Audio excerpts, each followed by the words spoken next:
The heavy brass door knocker, shaped like an eagle in mid-scream, was slick under her trembling palm, its cold metal tasting of copper and fear. Stole her hand back, wiping it on her jeans, and took a shaky breath. The air here was different. It wasn't the thick, bus exhaust smell of Boston. This air was thin and sharp, pine and dry earth, and it made her feel like she couldn't get a full breath. The porch was long and wide, its wooden planks painted a tired gray, warmed by the late afternoon sun. They creaked under her boots, a friendly sound she didn't trust. This was it. The house from the listing, the quiet retreat she'd rented sight unseen. In her head, it had been a fantasy. A clean, simple cabin where the only sound was the wind. But standing here, it was just a real place. The blue door was chipped, just like the photo. But seeing the actual peeling paint, the way a long splinter of wood curled away near the knob, made her stomach tighten. This was her last normal moment. The moment before she stepped into her new, safe, invisible life. She'd left everything 2 days ago, one suitcase in the trunk of the dusty rental car parked on the gravel behind her. She'd told her sister she was going to a silent yoga retreat in Arizona. A total lie.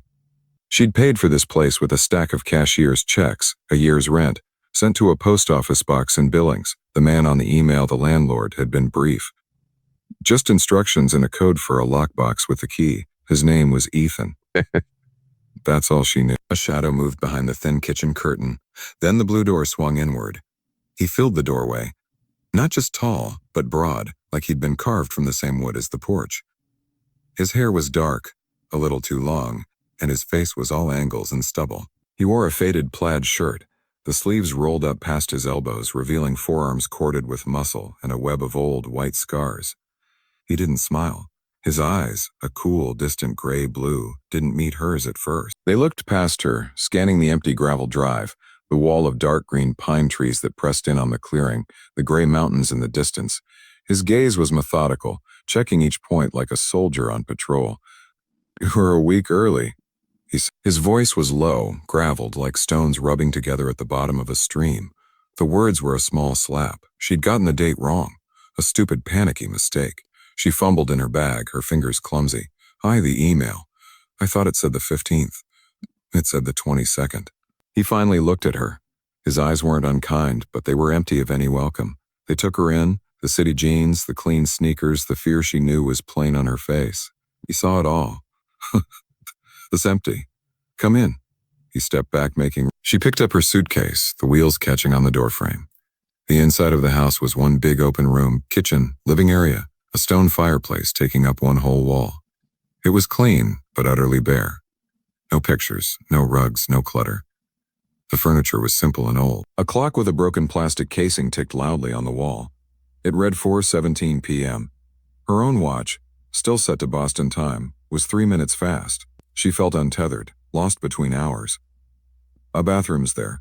Bedroom's through that door," he said, pointing with a chin. He didn't offer to help with the bag. "A fridge works. Stove works. Water's from a well. It's good."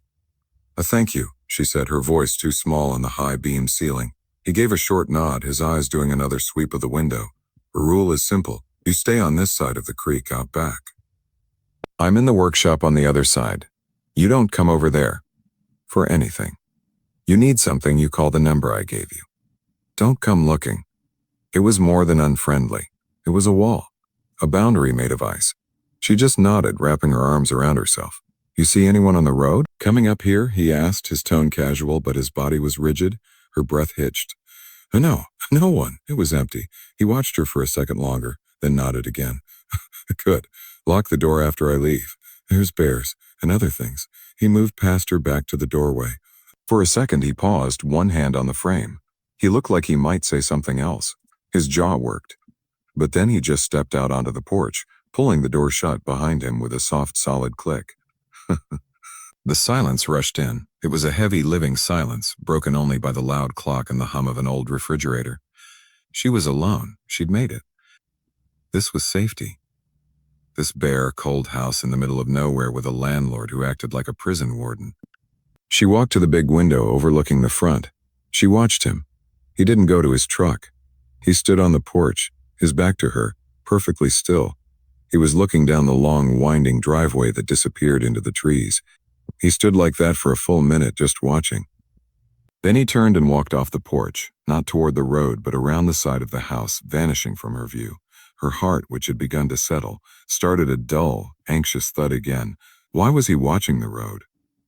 Why the rules? The fear she'd carried across the country, a cold stone in her gut, began to pulse warmer, sharper. Had she been clever, or had she just run from one trap and into another, stranger one? She forced herself to turn away from the window. She needed to unpack. To make this feel like a place she could live, she wheeled her suitcase toward the bedroom, the wheels loud on the bare floorboards. The bedroom was just as sparse. A bed, a plain dresser, a window looking out back toward a line of trees and a silver ribbon of creek. She unzipped her bag. On top of her clothes was a small framed photo of her and her sister, laughing on a beach years ago, a lifetime ago. She placed it on the dresser.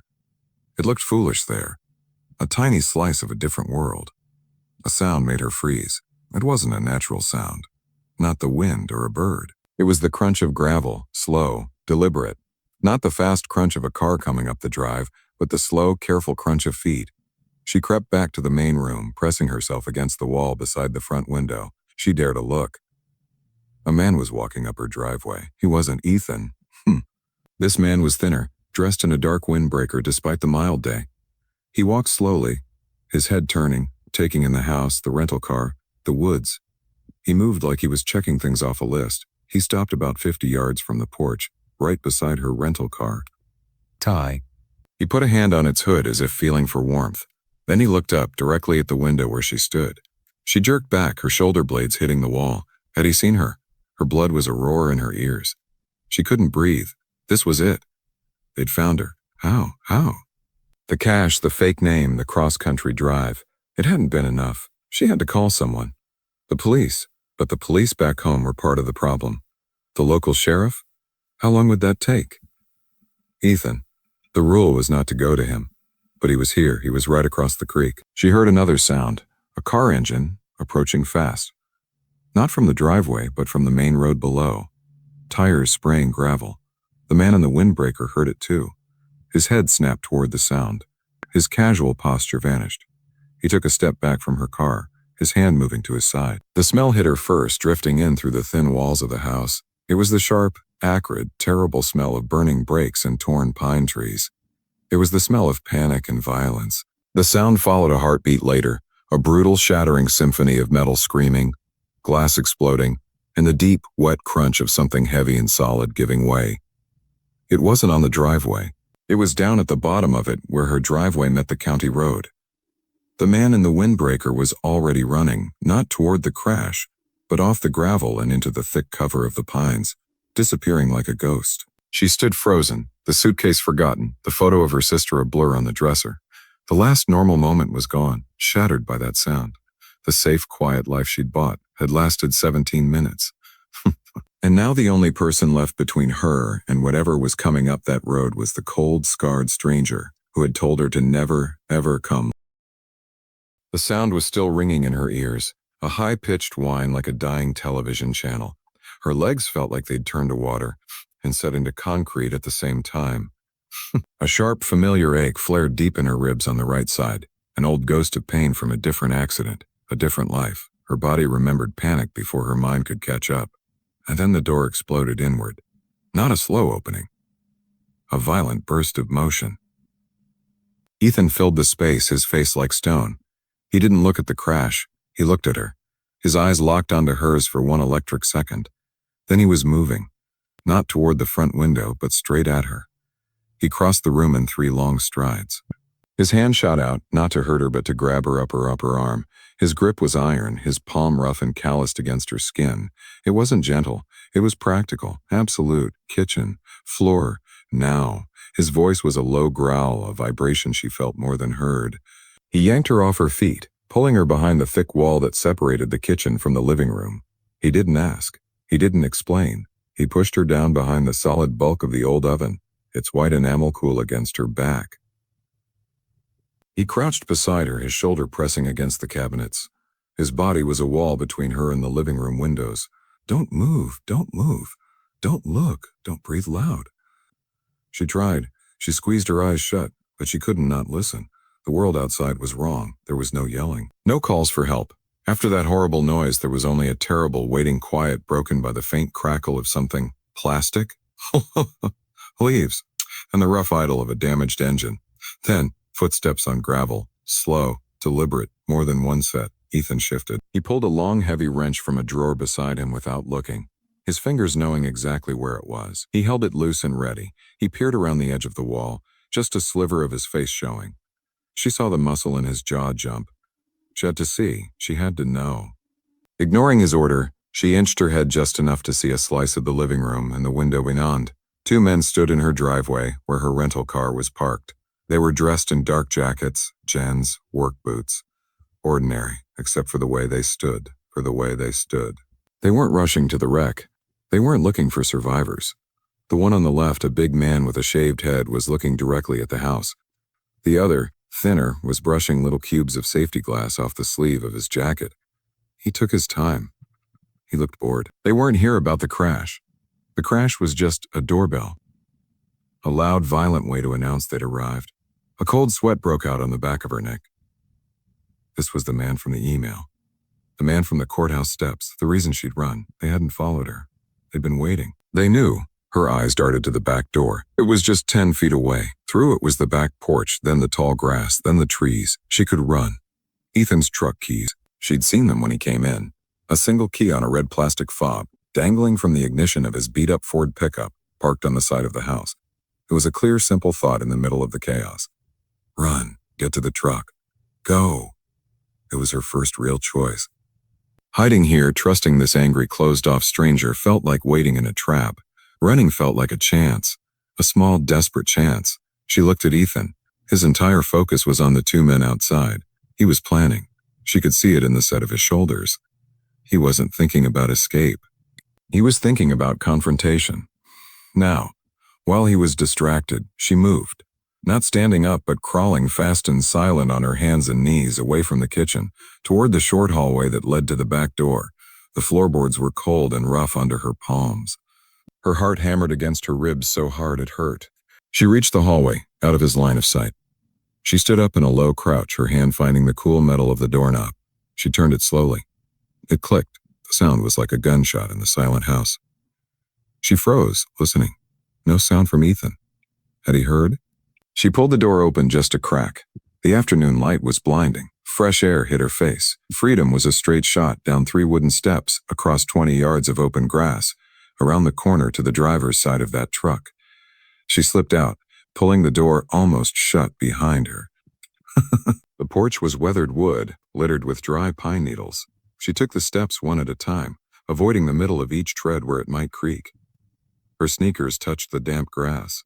She started to run, a low, hunched-over sprint. Halfway across the yard, she glanced toward the front of the house, and she stopped. The man with the yellow shoes was there. He must have circled the entire property. He wasn't running. He was just walking, steady and calm, around the far corner of the house. He'd cut off her path to the truck.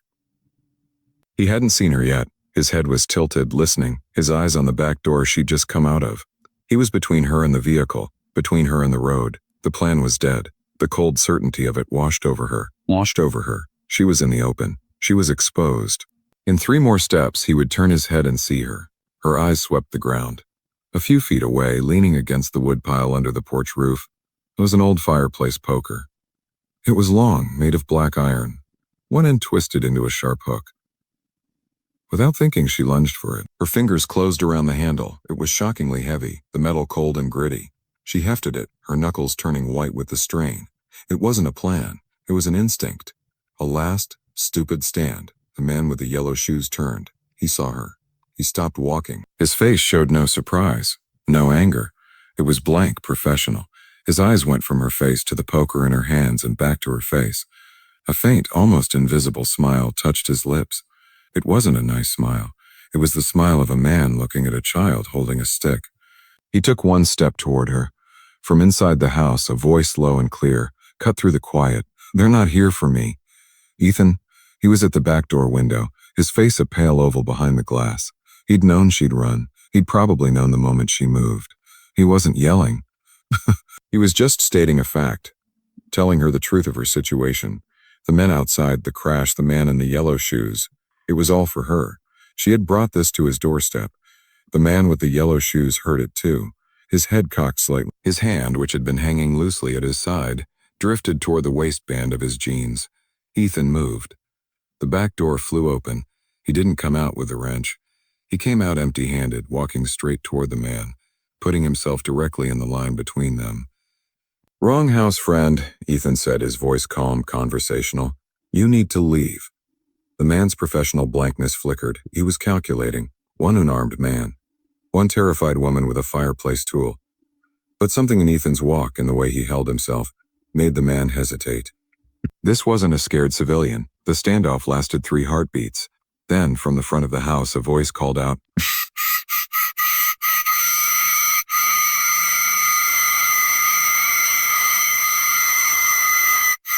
He gave a tiny, almost imperceptible nod. Not to Ethan. To her. A promise. Then he turned and walked away, back around the corner of the house, his yellow shoes bright against the dirt. She stood there, the poker now feeling impossibly heavy, her arms shaking. She heard car doors slam. Not the wrecked car. Another car, one that must have been waiting. An engine started, revved, and then the sound of tires on gravel faded away down the mountain. Silence rushed back in, a deeper, more terrifying silence than before. Ethan walked over to her. He didn't take the poker. He just looked at her shaking hands, at her pale face. "Inside," he said, his voice flat. "Now we talk." She followed him, her legs weak. The house felt different. It wasn't a refuge anymore. It was a crime scene. A box they were trapped in. He went straight to the kitchen, opened a lower cabinet, and pulled out a plastic jug of water. He drank from it deeply, then handed it to her. Her throat was dust. She drank, the water cold and tasting of plastic. She needed to do something, to move, to not think about the yellow shoes or the bored man brushing glass from his sleeve. She walked on unsteady legs to the small pantry, a narrow closet with empty shelves. Maybe there was a phone book, a map, something, anything. As she reached for a bare shelf, her foot caught on a loose floorboard. It rocked under her weight with a squeak. She looked down. One of the wide old pine boards was uneven, its edge not sitting flush. Without really knowing why, she knelt and dug her fingers into the gap. The board lifted easily, as if it had been made to. It wasn't a mistake in the floor. It was a hiding place. In the shallow space beneath the floor sat 2 things, a small zippered leather pouch and a framed photograph face down. Her hands were still trembling as she lifted them out. She unzipped the pouch first. It wasn't money. Metal gleamed inside. She tipped it into her hand. A badge. Here you have it. A Boston Police Department badge, its shield shape unmistakable. The number was worn. It looked old but not ancient. Next to it was a second piece of metal. A purple heart. Her breath caught. She put the heavy things down on the floor. Slowly, she turned the photograph over. It was a picture of a woman, maybe 5 years younger than her, standing on a city street laughing. The sun was in her hair. She was beautiful, and she looked almost exactly like her. The same shape of the face, the same smile, but it wasn't her. She'd never owned that coat. She'd never stood on that corner. She heard Ethan's footsteps behind her. He stopped. She didn't turn around. She just held up the photograph, her arm feeling like lead. For a long time, he said nothing. The clock on the wall ticked. It was 4:22 p.m. Only 5 minutes had passed since the crash. 5 minutes to shatter the world. When he finally spoke, his voice was different. All the gravel was gone. It was just tired, hollow. "That's my sister," he said. The photograph felt like it was burning her fingers. The woman's smile was frozen, a happy ghost from a time before everything went wrong. She looked at Ethan. The hard, closed-off look was gone. In its place was a raw, naked pain so deep it made her want to look away. He wasn't a scary stranger anymore. He was a man who had already lost something precious. And she was standing in the middle of his loss, holding the proof of it. He moved slowly, like an old man. He took the picture from her hand, his thumb brushing over the glass. He didn't look at her. He looked at his sister's face. Her name was Anna, he said, the name coming out soft like a prayer. The pieces started clicking together in her head, a horrible, grinding sound. The Boston Police badge. The strict rules. The way he'd watched the road. He wasn't just a paranoid landlord. He was a man who knew how this story could end. He'd seen this movie before and it had a bad ending. She whispered. The words were useless, small pebbles thrown into a canyon. He just nodded, placing the picture and the badge back into the hiding spot as if performing a ritual. He replaced the floorboard, pressing it down until it sat flush. When he stood up, the shutters came down over his eyes again. The pain was tucked away, replaced by a grim focus. We can't stay here. They made their point. They know you're here. They'll be back, and next time they won't ring the doorbell with a car crash. Night was coming fast. The sunlight through the windows was turning a deep, bruised orange, then purple. He moved through the house with a new urgency, gathering things. A heavy green backpack from a closet. A first aid kit. A box of shells from a high shelf, the brass cylinders rattling as he dumped them into a pocket. From a locked cabinet by the fireplace, he took a rifle. It was long, wood and steel, well cared for. He checked it with quick, efficient motions, his hands knowing every part. "How are we going?" she asked, her voice sounding too loud. "Up the mountain. There's a place." He didn't elaborate. He handed her a jacket from a hook by the door. It was an old canvas work coat, smelling of pine sap and wood smoke. It was huge on her, the sleeves hanging past her fingertips. "Put this on. It'll be cold." They left the house through the back door as the last light bled from the sky. He didn't take the trail. He led her straight into the wall of trees behind the creek. The world became shadows and obstacles. Fallen logs, thorny bushes that grabbed at the oversized coat. The ground was uneven, a carpet of slippery pine needles and hidden holes. The air grew cold, biting at her ears and nose. She followed the dark shape of his back, the only solid thing in a shifting, hostile world. The only sounds were their ragged breathing, the crunch of their steps, and the distant, lonely cry of a bird she didn't recognize. After what felt like hours, they came to a small, rocky clearing on a steep slope. In the middle of it was a wooden box on stilts.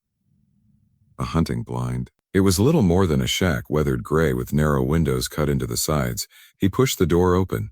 It was dark and smelled of damp wood and old dirt. "In," he said. Inside it was pitch black and cramped. He struck a match. The sudden flare of light hurt her eyes. He lit a small, battered kerosene lantern that hung from a nail. The light threw crazy jumping shadows on the walls. There were two rough wooden benches. He sat on one, leaning the rifle against the wall. She sat on the other, pulling the coat tight around her. The cold was inside the shack now, seeping up from the ground. The wind picked up outside, a low moan as it cut through the pine trees. It sounded like the mountain was sighing, or warning them.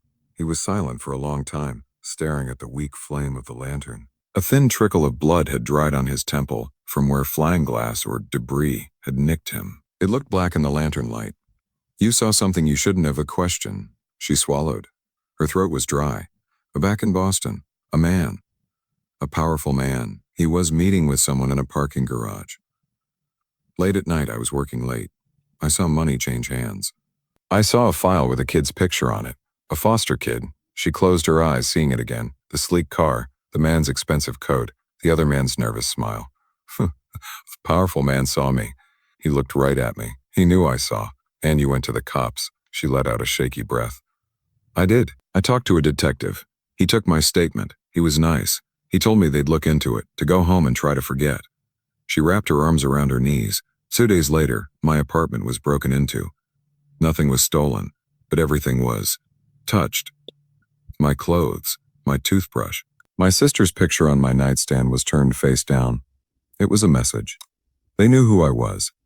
They knew where I lived. The detective called me. He said there was nothing they could do without more evidence. His voice was different, colder. He told me to be careful. She was telling the story, but she was hearing how weak it sounded, how naive. She'd trusted the system. She'd followed the rules. And the system had politely shown her the door. Ethan listened, his face unreadable in the flickering light. "So you ran." "Why disappeared," she corrected, but it felt like a lie even as she said it.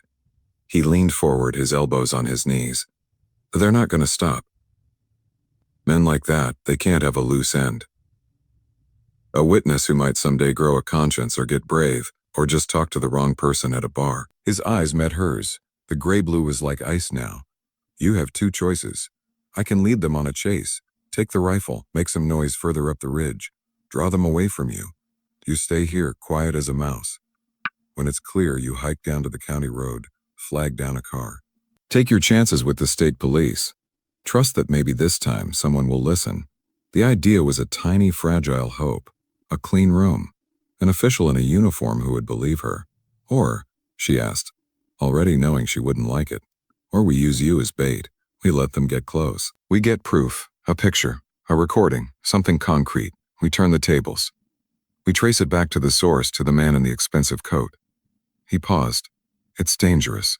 It's ugly. You'd have to trust me, and you don't know me from a hole in the wall. He was giving her the impossible choice. Trust the system that had already failed her, that had maybe failed his sister Anna.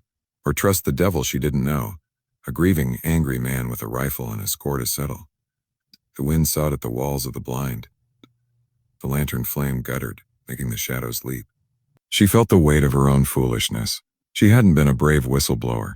She'd been a scared rabbit. Her disappearance wasn't a clever tactical retreat. It had been a blind, panicked sprint that led her right to a man who was living in the wreckage of the same disaster. She was a liability, to herself, to him. He was watching her, waiting. He asked the question, his voice barely a whisper in the dark. Who did you see, Claire? He used her name. For the first time. It sounded solid, real. It demanded the truth. She saw the man's face again. Not the nervous underling. The main guy, the one in charge, the one whose eyes had locked onto hers across the cold concrete of the garage. She'd seen his picture in the newspaper business section. A pillar of the community. A family man. Henry Ross, she said. The name felt dirty coming out of her mouth. Ethan didn't react. No sharp intake of breath, no nod of recognition. His expression didn't change at all. He just stared at the floor between his boots. A barred owl called outside two low, mournful hoots. Who cooks for you? The sound hung in the cold air. An hour, maybe less, until the sky would start to lighten.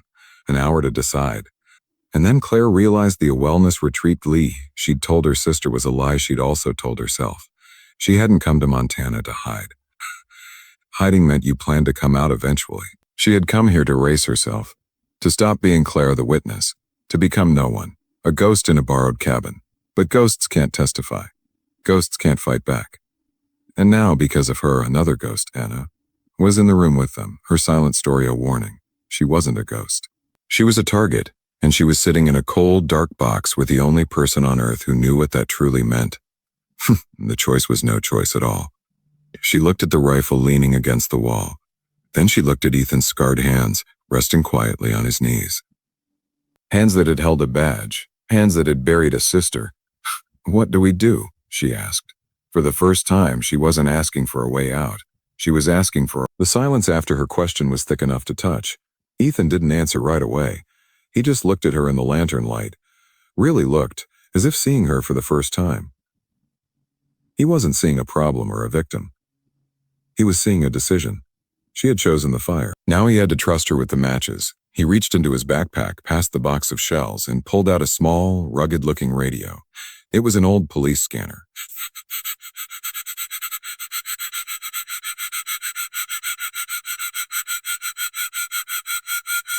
You get one shot at this. Who do you call?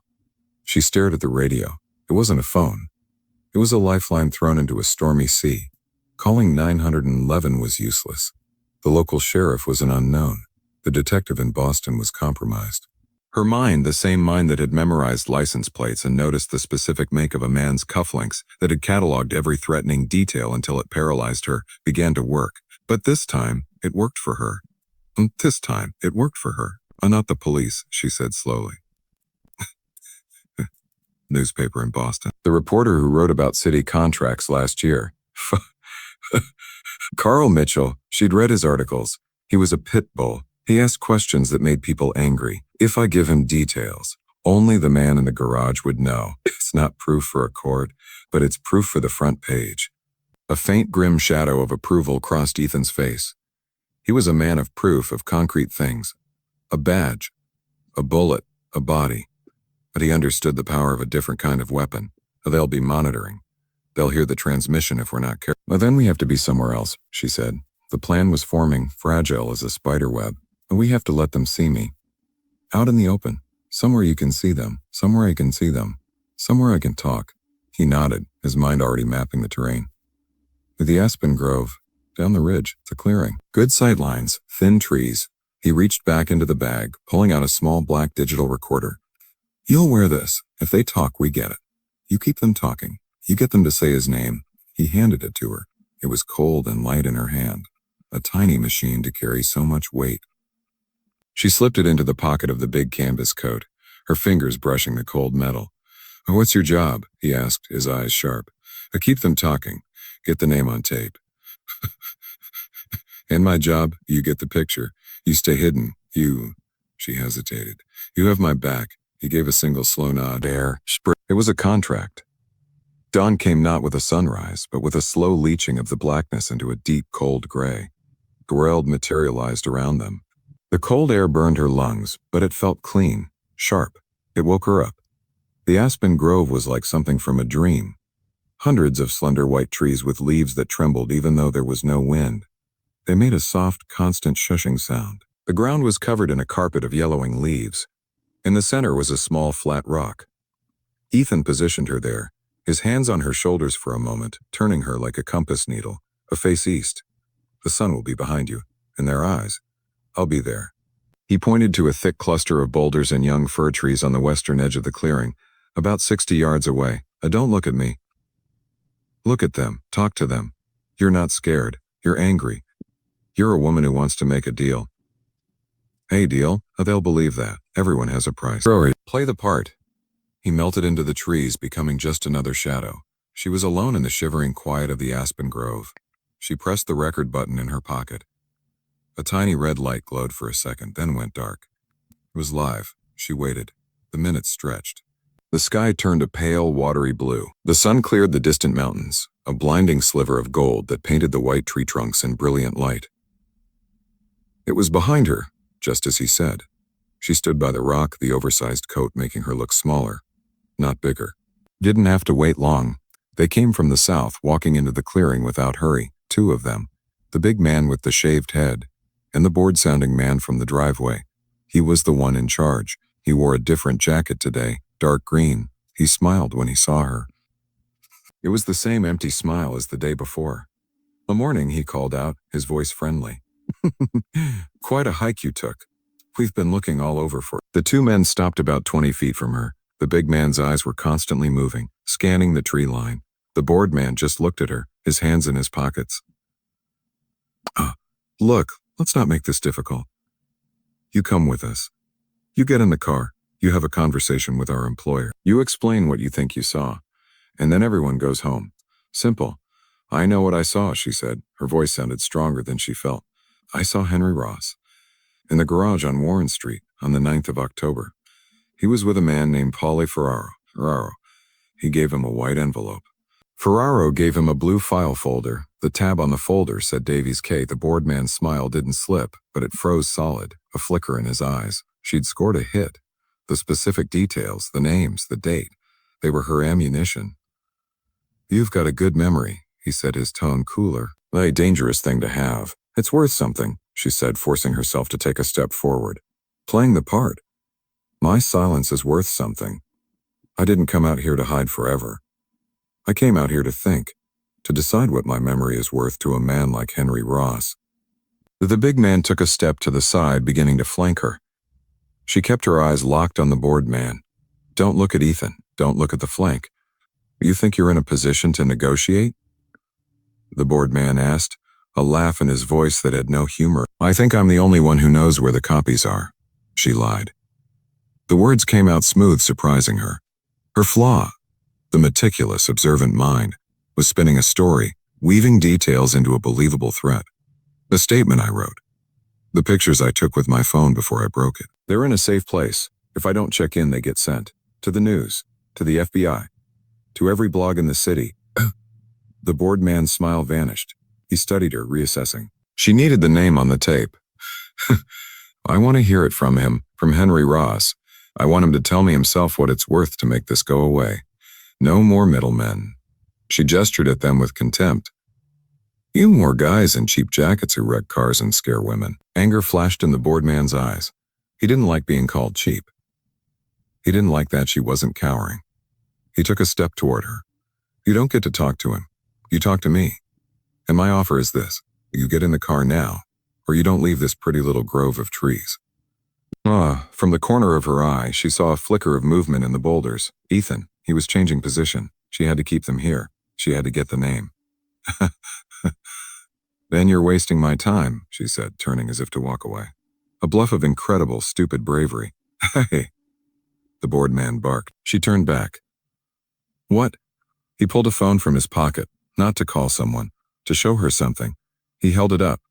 On the screen was a live video feed. It showed her sister back in Boston, walking out of her office building, laughing with a friend, completely unaware. The bottom dropped out of her world. The cold in her bones turned to absolute zero. You have a price, the bored man said softly, venomously. Everyone does. You come with us, or my friend here makes a call, and your sister has a very bad accident on her drive home tonight. Maybe her brakes fail. Maybe a truck runs a red light. She couldn't breathe. This was the true void. This was the cost. She had been a fool to think she could play this game. The big man, seeing her freeze, finally drew his weapon. A black pistol held down at his side.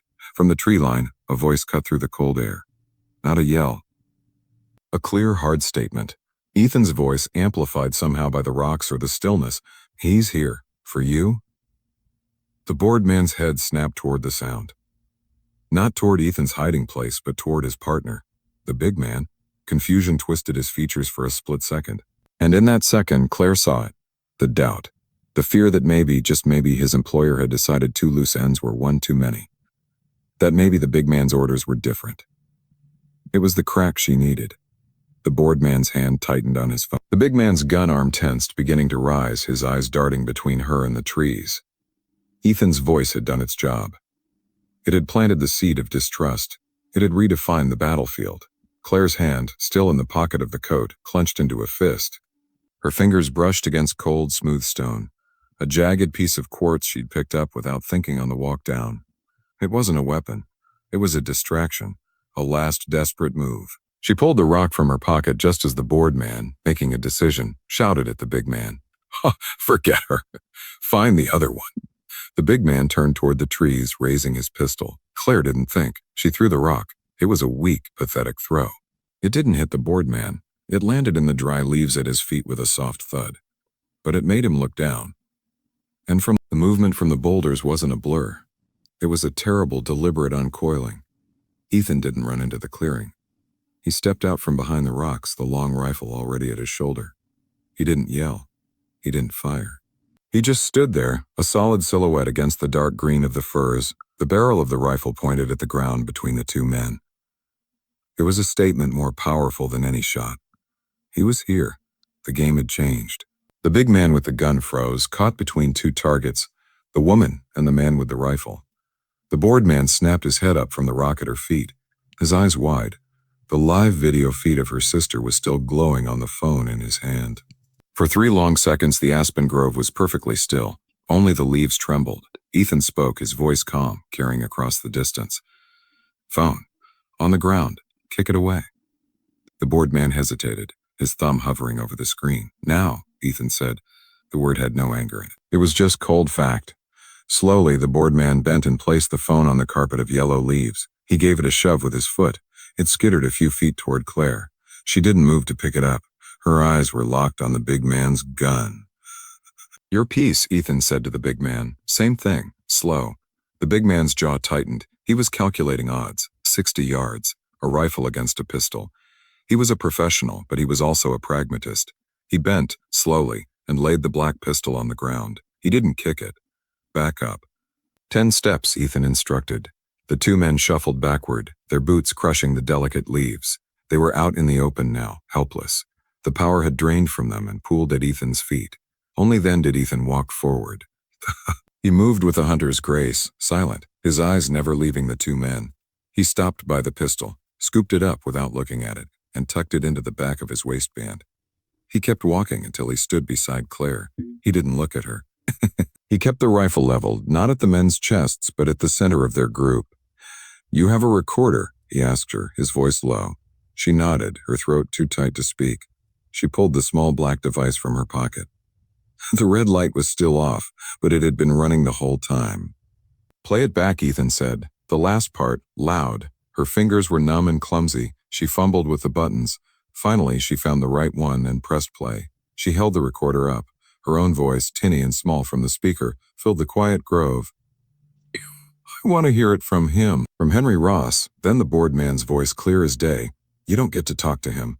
You talk to me. And my offer is this.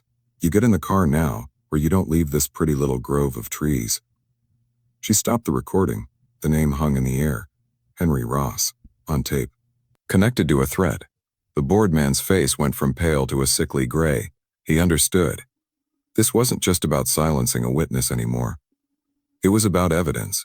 They had come to clean up a mess, and instead they had added to the pile. Ethan finally looked at the men, his gaze like the sweep of a spotlight. You're going to walk out of here. You're going to get in your car, and you're going to drive back to Boston. You're going to tell Henry Ross that the witness is not alone. You're going to tell him she has proof. And you're going to tell him that if anything happens to her, or to her sister, or to anyone she cares about, that proof goes public. Not just to the cops. To the internet. To every reporter named Carl Mitchell. You tell him the next time he sends men to Montana, they won't be walking back out. He paused, letting the words sink into the cold morning. This is your one warning. This is your only deal. Do you understand? The two men just stared. The big man gave a single, stiff nod. The bored man looked like he wanted to argue, to snarl, but he looked at the rifle, at Claire holding the recorder, and the fight went out of him. He gave a curt, defeated nod. Then go, Ethan said. They turned and walked, quickly at first, then breaking into a jog as they hit the tree line, disappearing into the shadows of the pines. In less than a minute, the sound of a car engine started, growled, and faded away down the mountain. The silence that followed was different. It wasn't empty. It was full of the echo of what had just happened. Claire's legs began to shake. She sat down hard on the flat rock, the recorder clutched in her hand like a holy object. Ethan lowered the rifle. He walked over, picked up the phone from the leaves. He looked at the screen, then powered it down and removed the battery. He handed it to her. Proof of the threat, he said. She took it, her fingers brushing his. They were ice cold.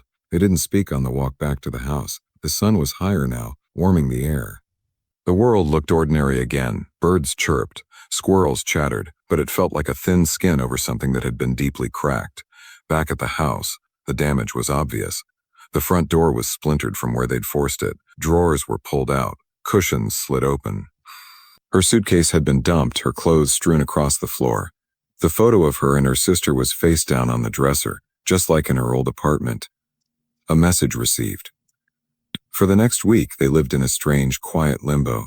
She stayed in the house. Ethan stayed in his workshop across the creek, but the rule was gone. He came over every day. He brought food. He helped her nail the door back into its frame. He fixed the lock. They didn't talk much. They listened to the police scanner. News trickled in, first from the scanner, then from a cheap burner phone she used to check headlines online. A scandal was brewing in Boston. A prominent businessman, Henry Ross, was facing allegations. A reporter, Carl Mitchell, had published a story citing multiple sources and recorded evidence of corruption and intimidation. The article didn't name her. It called her a protected witness. Ross's lawyers were making angry statements. Investigations were being opened. It was working. The wall of money and power had a crack in it, and the world was starting to look through. On the 7th morning, she packed her suitcase again. She folded the big canvas coat and left it on the bed. The sun was a pale gold, the air crisp. The aspen trees on the mountain had turned a brilliant fiery yellow overnight, a sudden burst of color against the evergreen. Ethan was on the porch when she wheeled her bag out. He was leaning against the doorframe, a cup of coffee in his hand. The blue door behind him was repaired, but a fresh deep gouge from a crowbar or a boot marred the wood next to the knob. A new scar. The brass eagle knocker was still there, but one of its wings was bent at a severe angle, probably from the forced entry. She placed her palm on it. The metal was warm from the sun. It didn't taste like copper or fear anymore. It tasted like dust and dry pine. A plain, gray sedan came up the driveway, kicking up a small cloud of dust. It stopped behind her rental car, which was still crumpled at the front end. A woman in a simple suit got out.